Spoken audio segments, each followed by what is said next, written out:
So ఇప్పుడు ఎవరైనా కూడా ఈ మీకు ఆర్గనైజర్స్కి హెల్ప్ చేయాలి, డొనేట్ చేయాలనుకుంటే వాళ్ళు ఏ విధంగా డొనేట్ చేయవచ్చు సార్? అంటే కొంతమంది ఇక్కడికి వస్తారు అండ్ కొంతమంది ఏంటంటే ఎక్కడి నుండో కూడా డొనేట్ చేయాలని వాళ్ళ థాట్ వాళ్ళకి వస్తుంది. వాళ్ళ ఈ వీడియోస్ మీలాంటి ఛానల్స్ వాళ్ళు వచ్చి దీని గురించి మాట్లాడినందుకు చాలా దూరం ఉన్నవాళ్ళు, అంటే ఇప్పుడు ఒక ఆయన ఉన్నాడు, ఆయన హైదరాబాద్ ఆయన, కానీ ఆయన యూపీలో పనిచేస్తున్నాడు.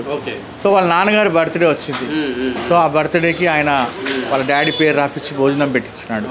సో ఆయనకు ఒక తృప్తి, నేను అంత దూరం ఉన్నా ఏం చేయలేకపోయినా at least I'm doing something here అని. సో చాలామంది హ్యూమన్ వాల్యూస్ అనేది కూడా తెలుపుతుంది ఇండైరెక్ట్గా. ఇప్పుడు కొంతమంది ఏం చేశారంటే 2-3 నెలలు 4 నెలలు సంవత్సరం అయినాక తర్వాత మా డాడీ ఉంటుండే, మా వాళ్ళు ఉంటుండే అనకుండా ఒక ముసలావిడ వచ్చింది, 73 years ఉంది ఆమె, వచ్చి వాళ్ళ అమ్మ నాన్న ఫోటో పెట్టి వీళ్ళిద్దరి పేరు మీద అన్నం పెట్టండి, వాళ్ళు చనిపోయారు, ఇప్పటిదాకా గుర్తుపెట్టుకున్నావా?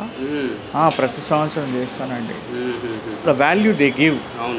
మనం ప్రేమించిన వాళ్ళని, మన బంధువుల్ని, మన ఫ్రెండ్స్ని, మనకు సహాయం చేసిన వాళ్ళని మర్చిపోం కదా జీవితంలో. సో ఇలాంటి ఏవో చేసి వాళ్ళని మెప్పించడానికి, భగవంతుడిని మెప్పించడానికి చేస్తుంటాం. సో దానికి ఒక మంచి అవకాశం అండి. సో ఇప్పుడు ఎవరైనా డొనేట్ చేయాలనుకుంటే అండి మినిమం ఒక ఇంత అమౌంట్ మాత్రమే చేయాలని ఏమైనా ఉందా, లేదంటే దేర్ విషయం? లేదండి, ఇది ఒక్క మీల్ 10 rupees అండి. వాళ్ళు ఒక్క మీల్ కూడా చేయొచ్చు, వాళ్ళ ఇష్టం. దాన్ని దాన్ని బట్టి ఎంత చేయాలనుకుంటే అంత. ఓకే.